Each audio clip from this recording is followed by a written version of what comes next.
Bonjour, je vais vous parler aujourd'hui de la dynamique de l'espace urbain.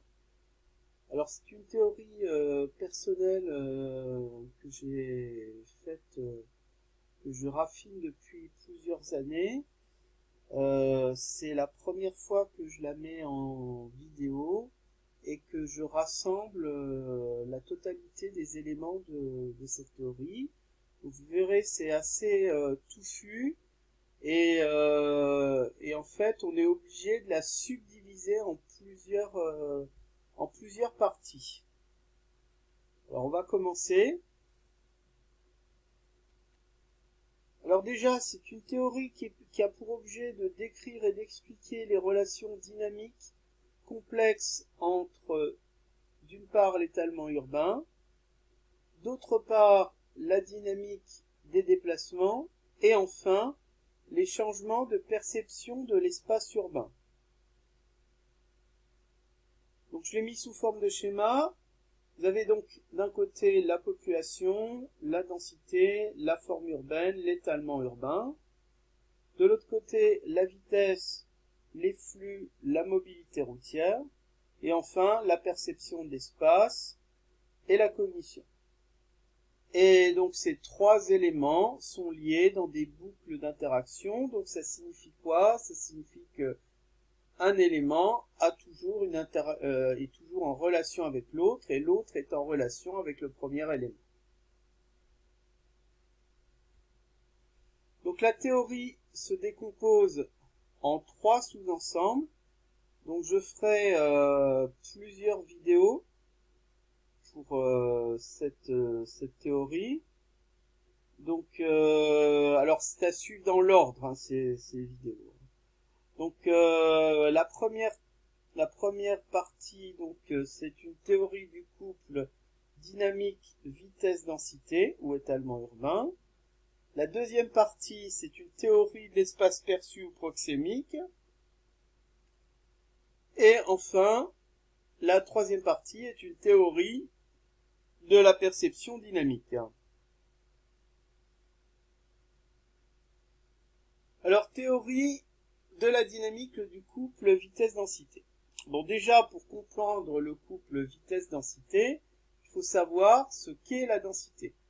La densité s'exprime assez simplement par la population divisée par la surface.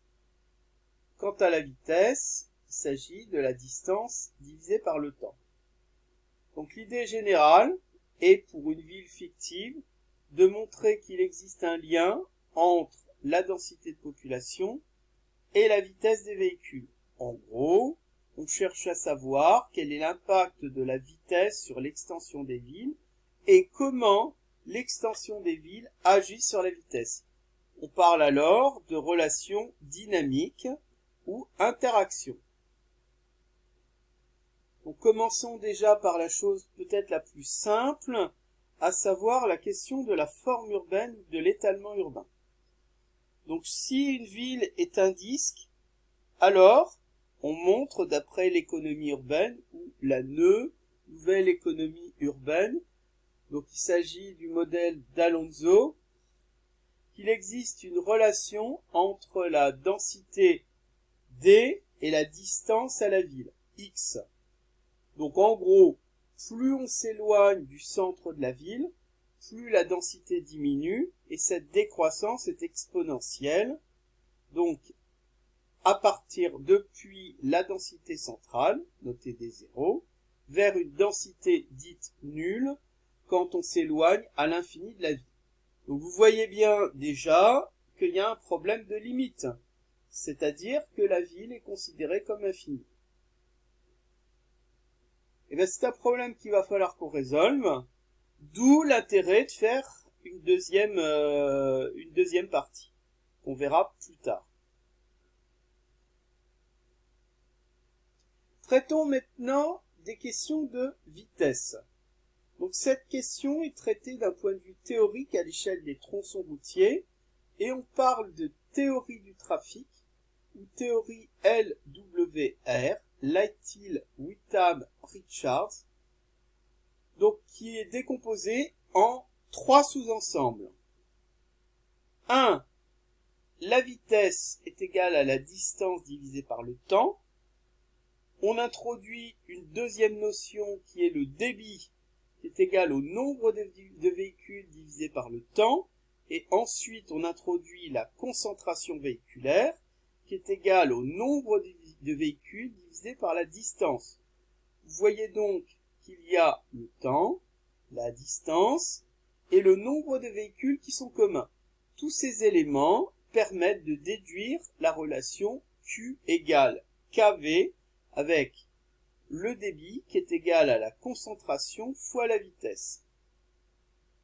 Cette relation est dite caractéristique, c'est la première relation de la théorie du trafic.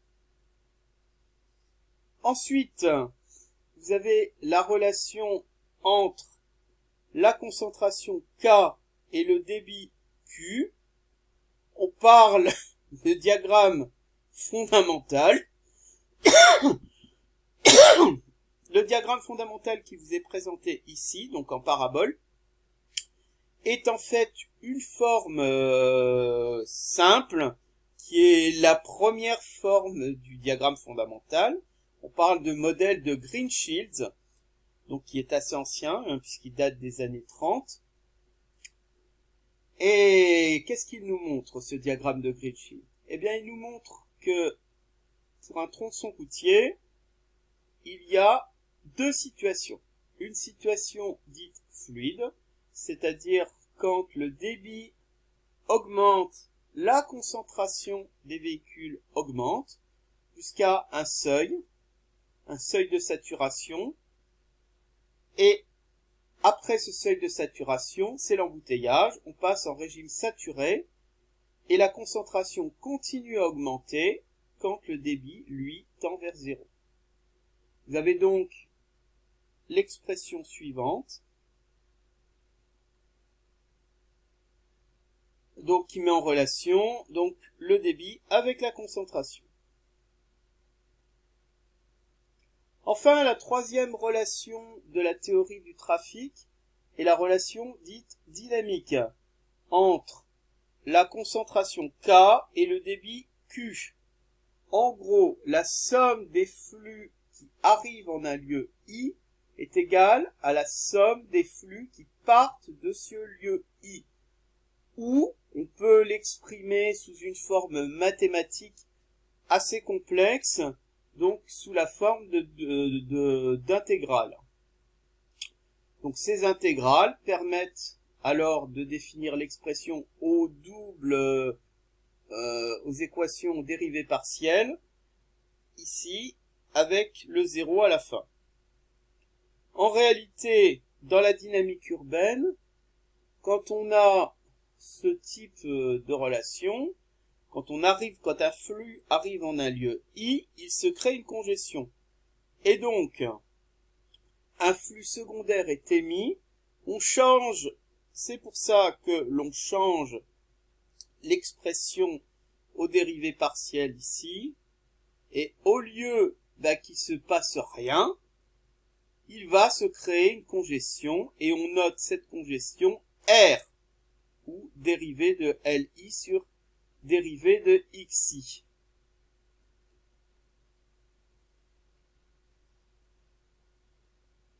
Donc lier la densité à la vitesse en dynamique, c'est donc l'objectif de cette première partie. On introduit donc alors la question de la gravitation, mais d'abord il faut exprimer la vitesse en dynamique.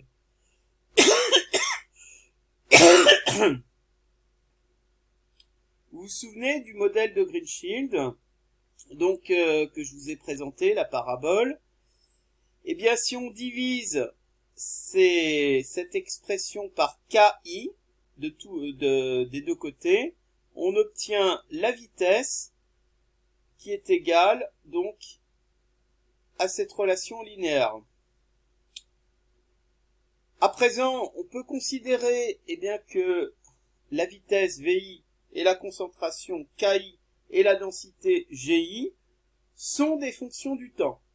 On peut donc dériver ces fonctions Et donc la dérivée de la vitesse par rapport au temps est égale à un facteur multiplié par la dérivée de la concentration par rapport au temps. Or, l'expression dynamique de la théorie du trafic donnait des expressions aux dérivées partielles. Eh bien, dedans, il y avait une dérivée de la concentration par rapport au temps. On peut donc introduire cette expression et on obtient cela. Là-dedans, ce qui est important, c'est ça. Et il va falloir l'exprimer. Donc on va justement parler de l'interaction transport-urbanisme, donc la gravitation. On envisage que toute population émet un flux QI ou un débit qui est égal à G fois la densité. Or, la densité, si vous vous rappelez bien, c'était le modèle de Clark, c'était une exponentielle négative, d'où cette expression. Et donc, après, il va falloir dériver, en fait, cette expression par rapport à x.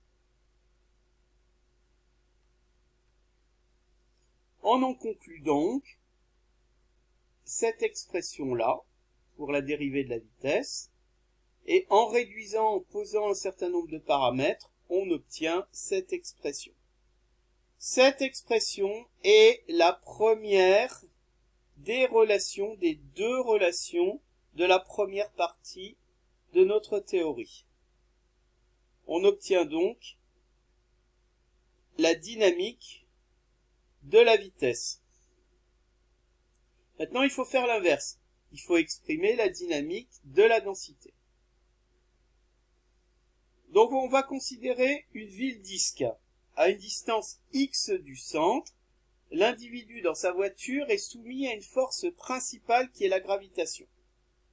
Son mouvement dépend de cette dernière, et il va faire des trajets domicile-travail du centre vers la périphérie, car il habite en périphérie et travaille au centre où se trouvent les emplois. Alors, deux cas de figure peuvent se passer. Soit la ville est monocentrique, un seul centre, c'est ce que vous avez ici, soit la ville est polycentrique, plusieurs centres. Alors, les déplacements vont se faire selon, on va dire, un mixte entre, on va dire, la migration domicile-travail vers le premier centre, vers le deuxième centre, vers le troisième centre. Bon, revenons aux choses les plus simples, à savoir un seul centre. L'individu qui est dans sa voiture, ici en rouge, est soumis à la gravitation. La gravitation, donc, l'attire vers le centre-ville, à cause des emplois.